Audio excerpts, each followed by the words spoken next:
Ešte raz.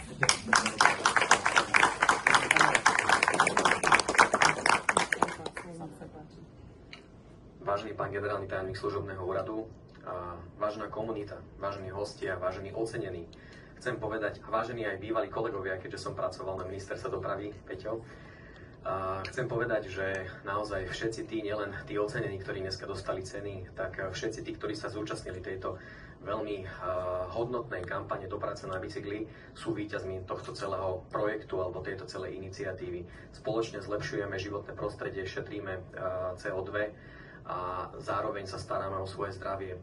Nie je veľkou cťou, že môžem po druhýkrát prevziať túto pomyselnú štafetu od partnera Ministerstva dopravy Slovenskej republiky, pomyselnú štafetu ku kampani Európskeho týždňa mobility. Ako bolo povedané, táto iniciatíva tiež existuje od roku 2002, čiže pomerne dlhý čas.